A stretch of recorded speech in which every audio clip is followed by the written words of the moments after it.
కర్ణాటక రాష్ట్ర ప్రభుత్వం కొత్త బిల్ తీసుకురాబోతోంది. వచ్చే వింటర్ సెషన్లో కర్ణాటక అసెంబ్లీలో ఈ బిల్ ప్రవేశపెట్టబోతున్నారు. అదే రోహిత్ వేముల బిల్. దాన్నే అఫీషియల్గా Rohit Vemula act for social justice అని పిలుస్తున్నారు. ముఖ్యంగా స్టూడెంట్ గ్రూప్స్ ఏవైతే ఉన్నాయో వాళ్ళందరూ కూడా ఈ బిల్కి సంబంధించి చాలా డిమాండ్స్ పెడుతున్నారు. కాంగ్రెస్ గవర్నమెంట్ ఏదైతే కర్ణాటకలో ఉందో వాళ్ళ ఒక ఎజెండాలో కూడా ఈ బిల్ మొదటి నుంచి ఉందన్నమాట.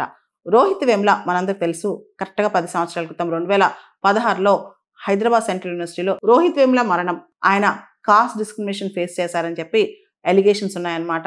దీనికి సంబంధించి హైయర్ ఎడ్యుకేషన్ ఇన్స్టిట్యూషన్స్లో కాస్ట్ డిస్క్రిమినేషన్, కుల వివక్ష అనేది ఉన్నత విద్యా సంస్థలో ఉండకుండా ఈ బిల్ చెప్తోందన్నమాట. అంటే ఉన్నత విద్యా సంస్థల్లో ఈ కాస్ట్ బేస్డ్ డిస్క్రిమినేషన్ లేకుండా ఈ బిల్ ప్రవేశపెడుతుంది కర్ణాటక అసెంబ్లీ. చాలా సందర్భాల్లో పార్లమెంట్లో కూడా ఇలాంటి బిల్ ప్రవేశపెట్టాలని ఆలోచన కూడా చేశారనమాట. రీసెంట్గా మనం చూస్తే చాలా మంది ఎంపీస్ కావచ్చు, సివిల్ సొసైటీ గ్రూప్స్ కావచ్చు, స్టూడెంట్ యూనియన్స్ కావచ్చు, వీళ్ళందరూ కూడా ఏదైతే హైయర్ ఎడ్యుకేషన్ ఇన్స్టిట్యూషన్స్, ఎడ్యుకేషన్ ప్లేసెస్లో కులపరమైన వివక్షలు చూపించకుండా ఉండేందుకు ఖచ్చితంగా చట్టాలు రావాలని చెప్పి కూడా కోరుకున్నారనమాట. రోహిత్ వేముల పేరుతో కర్ణాటక ప్రభుత్వం ఈ బిల్ తీసుకురావడం అనేది ఒక పాత్ బ్రేకింగ్ మూమెంట్ అని చెప్పొచ్చు అనమాట.